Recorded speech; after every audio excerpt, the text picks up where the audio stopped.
China's president has pledged a better business relationship with the United States.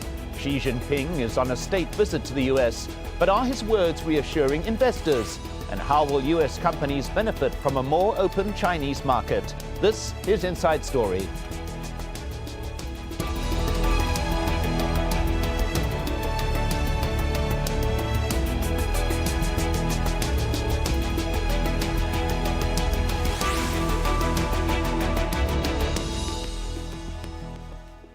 Hello and welcome to the program. I'm Mike Hanna. The two powerhouses of the global economy are holding meetings this week as China's President Xi Jinping completes his state visit to the US. The leader of the world's second biggest economy is on a whirlwind tour aimed at strengthening relations and increasing trade ties.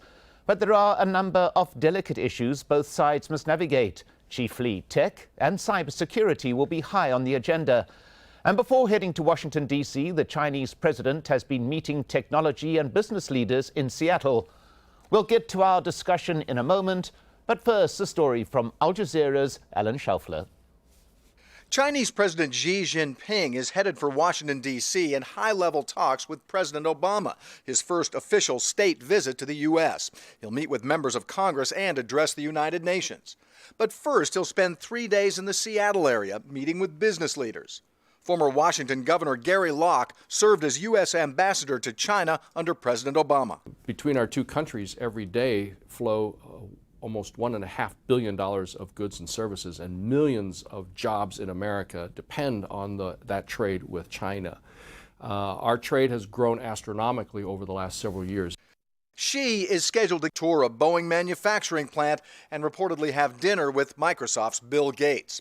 American tech firms are looking for some kind of assurances that they can do business fairly in China without undue government interference. Obviously, a big concern about cybersecurity. Obviously, a concern about the lack of a level playing field for American firms in China, discrimination against foreign firms, as well as the lack of a rule of law and inadequate protections of our intellectual property, our trade secrets. Xi is the fourth consecutive Chinese leader to visit the Northwest. Longtime tech writer and current Seattle Times columnist Briar Dudley sees the area as a natural stopover. They want to encourage entrepreneurs to build companies that thrive not just in China, but thrive internationally. And what better examples are there to come to Seattle and look at Microsoft and look at Starbucks and look at Boeing? It will likely be a soft landing in the West before more substantive talks and a harder line at a much higher level back east. We are preparing a number of measures that will indicate to the Chinese that this is not just a matter of us being mildly upset, but is something that will put significant strains on the bilateral relationships. So I think it's a good cop, bad cop situation where we can play good cop here and talk about entrepreneurialism and good relationships and trade relationships. And then hopefully Obama's going to play the bad cop and take a firmer line on some of these things. The visit comes at a time when China is flexing its military muscle and trying to solidify territorial claims in the South China Sea.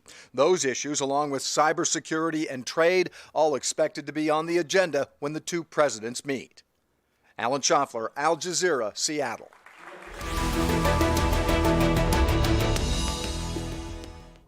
Well, let's now bring in our guests.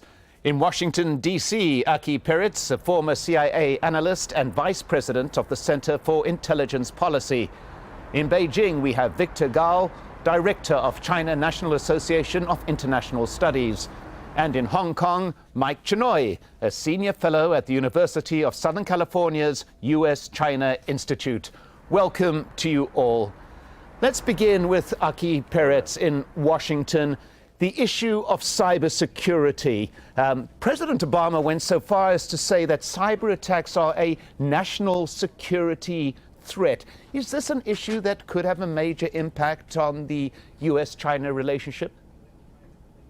It certainly should. One of the major narratives here in Washington is that China is, even though it's a very major economic power, it's stealing everything from an intellectual property rights perspective, including a lot of national security issues. One of the biggest stories here in D.C., especially among the intelligence business, is that the attack or the data breach of the Office of Personnel Management that took over 22 million pieces of information on individuals. In fact, just yesterday, OPM said that the hackers, probably China-based hackers, took over 5 million fingerprint pieces of data. So what does that all mean?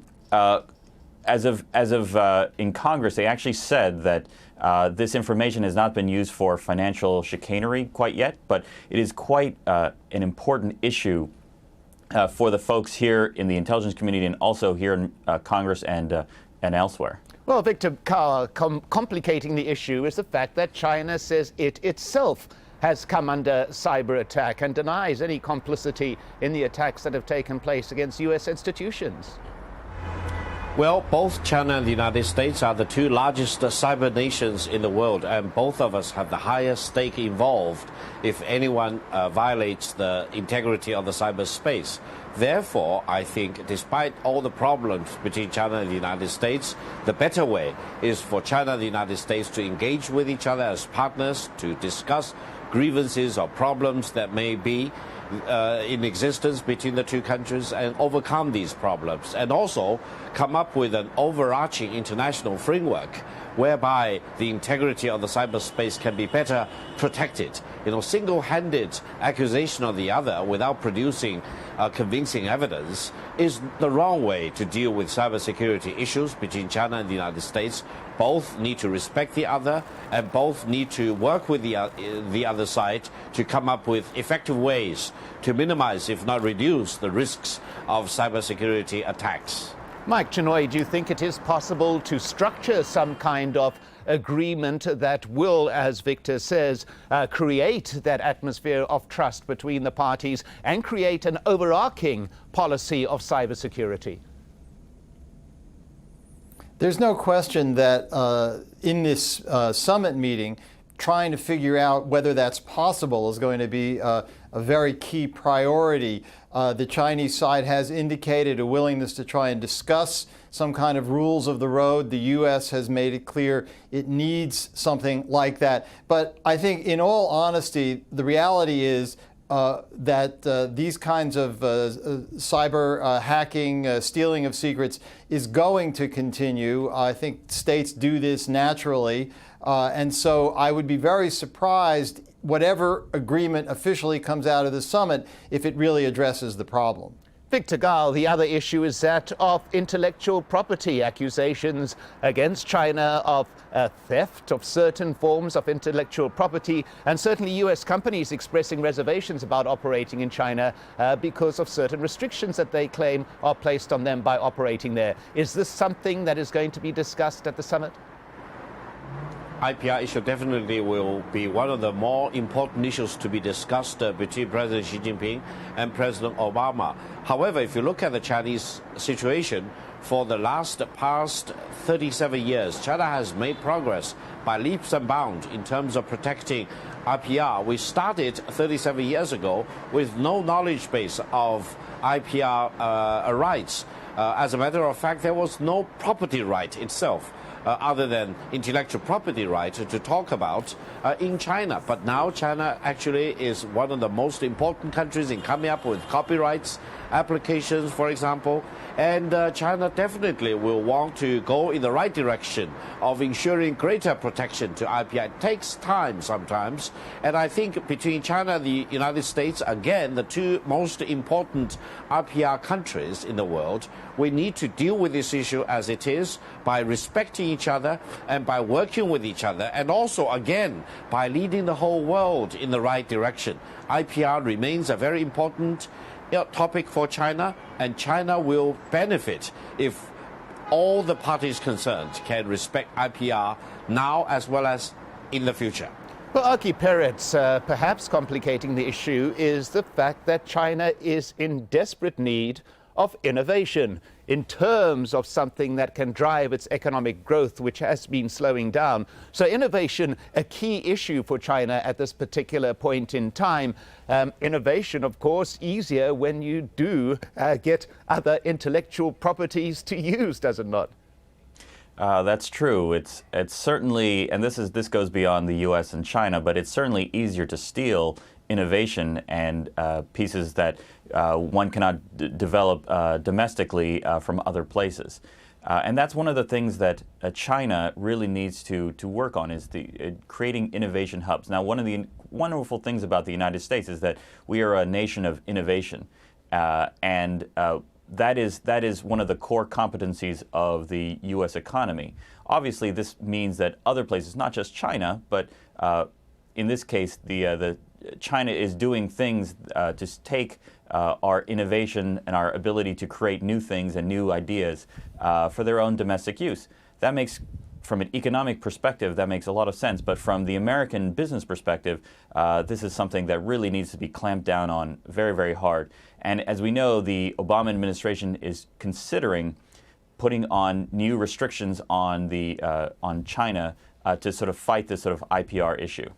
Well, Mike Chinoy, many anxious eyes in the United States on the Chinese economy, bearing in mind events last month where problems within the Chinese economy sparked up a chain reaction around the world. President Xi Jinping, very confident about the nature of the economy, yet growth within China has slowed significantly, which of course has a major impact on the U.S., given the amount of U.S. foreign debt that China holds.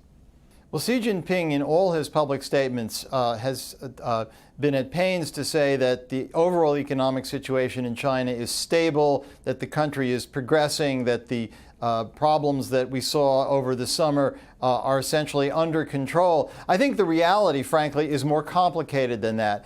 Growth is slowing down. I think one of the major consequences of the dramatic drop in the Chinese stock market and the way a revaluation of the Chinese currency was handled was a change in perception, both within China and beyond. There had been a kind of image that the Chinese government under Xi Jinping really was in charge and had a very deft hand in managing all these issues. Suddenly, a lot of questions are raised about, do these folks really know what they're doing? Can they manage a country where growth is slowing, where there are a tremendous number of internal problems, and where Xi Jinping is pushing a very, very strong agenda of domestic economic reform to try and shake up the system and operate more efficiently. So I think that the Chinese economy, whatever the public assurances, is going to be in for a bumpy ride in the near future. Victor Gall, there are those in the United States, albeit in a minority, who continue to express the fear about the dollar being intentionally devalued by the Chinese, mentioning again the huge amount of U.S. debt that China holds.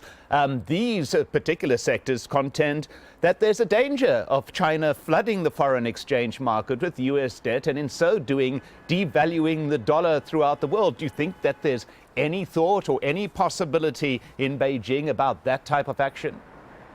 Well, if you look at the movement of the renminbi, the Chinese yuan, over the past 7 or 8 years, renminbi has appreciated by more than 30% against the US dollar in this period, and the recent depreciation was only about 2 or 3%. And this is against the background where euro, for example, over the past several months has depreciated by almost 20% against the dollar. Therefore, I would say, as a matter of principle, exchange rate movement, either up or down, is natural and logical, and I think they need to be driven by market forces rather than by direct intervention by the government. And in China, there is no need at all or any desire to use the exchange rate as a weapon to boost export, for example, mainly because at the disposal of the Chinese government, there are many other tools. For example, as we just now mentioned, how to make sure that innovation really works in China, and also making sure that the western part of China is really developed quickly, and also this big push for the One Belt, One Road, which is more or less a Eurasian landmass development in a very comprehensive and coherent manner. These will generate momentums for not only the Chinese economic growth for this year, but for many years to come, but also this will really provide an impetus to the economic growth in the Eurasian continent as well as beyond. So I think, the renminbi will need to fluctuate upward or downwards very naturally in the coming months and years, and there is no need at all for the Chinese government to disregard all the other factors which can be utilized and to look at renminbi exchange rate as a weapon or as an instrument to boost the economic development in China. Well, Aki Peretz, China has made no secret of its desire to create the yuan as a major global currency. Now, there are once again forces within the United States, the US Senate, for example, who's brought pressure to bear on the IMF not to accept the yuan as one of its reserve currencies. This is the type of issue that could plague the relationship, could it not? It certainly can. And one of the issues is that obviously we're gearing up for a presidential, the presidential season is kicking off, and a lot of individuals who are actually top-tier presidential candidates, at least as of right now, are using China as a cudgel to hit their other opponents. And so they were pushing sort of a nativist attitude toward in the debates and so forth. And so you see China has become this lightning rod, at least politically for some people, to hit their opponents. But unfortunately, China is made to seen to be as a sort of an opponent for the United States, which is actually not good for Sino-U.S. relations. Well, let's just widen the discussion to geopolitical issues. A fundamental policy of the Obama administration has been to pivot towards Asia. Some argue that it's seeking to counter China's influence by deploying resources on that country's borders and influencing its neighbors. In the past 5 years, the U.S. has increased its military presence across the Asia-Pacific. U.S. Marines have been sent to Australia. A defense treaty was signed placing U.S. troops at bases in the Philippines. And they maintain significant Army, naval and Air Force assets in Japan and South Korea. But a military strategy is just one option in curbing Chinese dominance.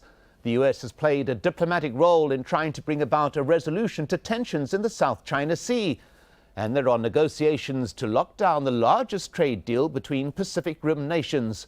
Known as the Trans-Pacific Partnership, the deal would position the U.S. as the broker of economic prosperity across the region. Well, Mike Chinoy, to what extent does China perceive this increasing U.S. presence in the region as a threat? I think there's no question that the dominant narrative in China is to see the United States' actions over the last few years, especially the so-called pivot, as an attempt by Washington to, in effect, contain China, to block its rise and to preserve American dominance in the region. American officials, for their part, have a very different take on it. They say that the pivot is a reflection of the natural American interest in Asia, that Washington welcomes China's rise, but it wants China to play by accepted international rules. And because there are so many in the States who see Chinese external behavior in the region, particularly the increasingly muscular approach that Beijing has taken, for example, in the South China Sea, where China is essentially creating islands out of sandbars and building airstrips on them. There was a period when China was being very assertive in staking its claim to the so-called the Diaoyu or Senkaku Islands, which are also claimed by Japan. So the narrative in Washington is you have this assertive, muscular, rising China trying to throw its weight around, and the U.S. needs to counter it. And the narrative in China is that it's the U.S. that's trying to contain China's rise. And so I think one of the key challenges that Xi Jinping and President Obama face is trying to not only address these specific issues, but work out some kind of mutual sense of the rules of the road to manage this dynamic of a rising power challenging the established power, which is a dynamic that historically has often led to tensions, if not armed conflict, in other parts of the world. Well, Victor Gall, there we heard discussion about the rules of the road. How great a part is that going to play in the meeting? Well, I would say one biggest challenge between China and the United States is to make sure that no one miscalculates. And I would say that the pivot to Asia strategy by the United States has the danger of creating mistrust on behalf of China, and also create a confusing situation where the real intent of the United States may be, misinterpreted by China. This is not healthy for China-U.S. relations. I think fundamentally, especially during this summit meeting in Washington between President Xi Jinping and President Obama, China and the United States need to tell each other what its real intention is. Does the United States really want to derail China's peaceful rise? And does the United States contemplate a situation where China and the United States may come to arms against each other? If that's the intention, then both China and the United States will lose out, because both are armed to the teeth, both have nuclear deterrence against each other. So that's not the better option. That's the wrong option between China and the United States. From the Chinese perspective, they welcome the United States as a partner. They respect the United States as a great nation. They want to deal with the United States on a friendly basis. But they are fully prepared in case the United States wants to deteriorate the relationship. And both can have the means and wherewithals to annihilate the other side. And the whole world will suffer as a result. So I think both sides need to pause and reflect and be very, very sane, rather than losing their sanity in terms of second-guessing the other side. Well, this is the big challenge between China and the United States, and I hope President Obama and President Xi can get it right this time. Well, perhaps, Aki Peretz, another issue that may smooth the road is the fact that China can be of great help to the United States. As a bridge builder, President Obama has already acknowledged the very valuable role that China played in securing a deal with Iran. Down the road, too, perhaps they are the bridge to improving U.S. relations with Russia. So there are major advantages to be had in this relationship as well, are there not? Absolutely. There are many, many advantages, as you say, to better Sino-American relations. One thing that the United States, there's this idea that we might be wanting to stem the peaceful rise of China and its economy. I think the flip side to that is that what's worse for the United States is a weak, poor, angry China. And so the United States really needs to make sure that China is a prosperous, growing, rule-based, rules-following nation, and they can, since they are part of the Security Council of the UN, since they are so important to the world economy and to regional stability, having a better Sino-American relations will smooth over so many problems. Obviously, as your guests have sort of mentioned, that there are tensions, obviously, when you have a growing power potentially challenging a superpower, and you see that in the South China Sea and elsewhere.